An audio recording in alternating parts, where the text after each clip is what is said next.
Well, now the inaugural budget under the Ruto-led administration is at 3.7 trillion shillings, which is translating to 22.6% of the gross domestic product there.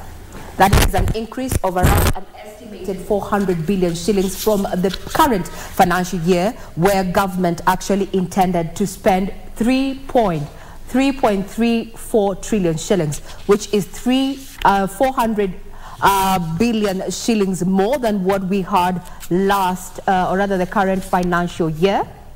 And for that particular figure, as it is, the taxman has been charged with collecting 2.9 trillion shillings, and this is how we're going to break it down.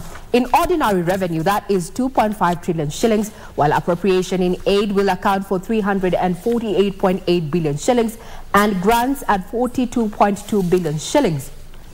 Question in this particular mathematics is that, given the track record of the taxman, will the taxman actually achieve that target? That's one of the questions we'll be asking tonight as we talk about what the ripple effect of having, or rather the proposed 3.7 trillion shillings as the budget for this current financial year that begins on the 1st of July. The composition of total revenue, that is at 2.9 trillion shillings, including appropriation in aid, as we mentioned, and some of the contributing areas is income tax that takes the larger chunk, that is at 41%, and value added tax at 24.1%, and excise duty coming in at 12.1%. Income tax, what does it mean, especially if you are in formal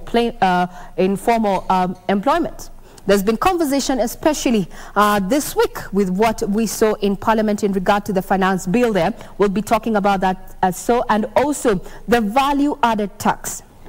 One of the tax measures that government has put in place is actually the proposal to increase the current value added tax that is currently at 8% to 16% on oil petroleum products, with the exception of LPG gas. These manufacturers, as well as other stakeholders, have said is likely to increase the cost of living, because manufacturers are likely to incur more costs on operation, and that is going to be passed to you and I as consumers. That's just but a sneak peek of what is contained in the 3.7 trillion shillings budget. And in the course of this particular bulletin, we remind you that we're going to be unpacking that to enable you understand what it means for what you, in terms of what you're currently earning, if it's going to ensure that it's easier for you to buy that particular packet of milk or bread. The conversation will be happening in not too long. And we welcome your feedback. You can get us on KBC Channel 1. We'll be discussing the budget